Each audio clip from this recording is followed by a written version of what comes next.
Hey, welcome back, my amazing student. So in this lecture here, we're going to be adding a little piece of code here that's going to make our application a little better, a lot better actually, when it has to deal with duplicates or constraints or errors that are coming from those type of problems, right?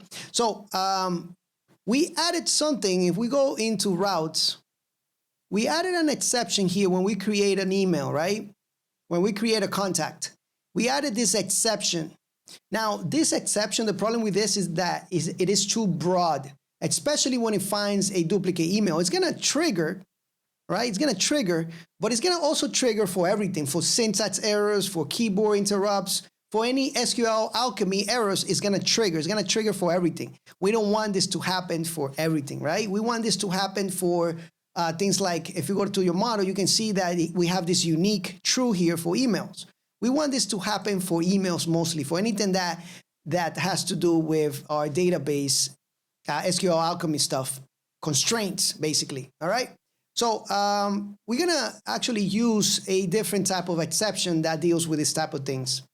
And from SQLAlchemy here, let me actually get it out straight from there, from this EXC object, right? We're gonna import this integrity error right here. Let's go back here and replace those things. Let's go to the create contact right here. And let's just replace this. Boom. That's done there.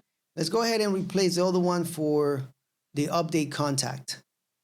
So that way it's not that broad. Right now, it's just gonna work a lot better when it encounters these errors. So one thing that we could do here, just to have a little safety net, just in case it passes this and it gives us another issue, is we could go ahead, and I'm going to do this in update and create at the same time. We can put another except here, just like that. And here, what we can do is we can just keep exception.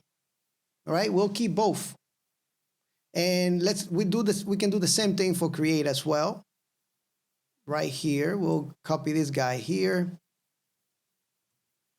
And we'll have exception there as well, just for prevention, just in case, all right? So that's all we can do here, and that's just gonna, it's optional, all right, if you want, but I really recommend you guys to put both of them there, so that way we can handle this stuff the right way, all right? Anyway, guys, thank you so much for watching my lectures, and I hope that I was able to help you out in your Python development journey. I'll see you guys on the next lecture.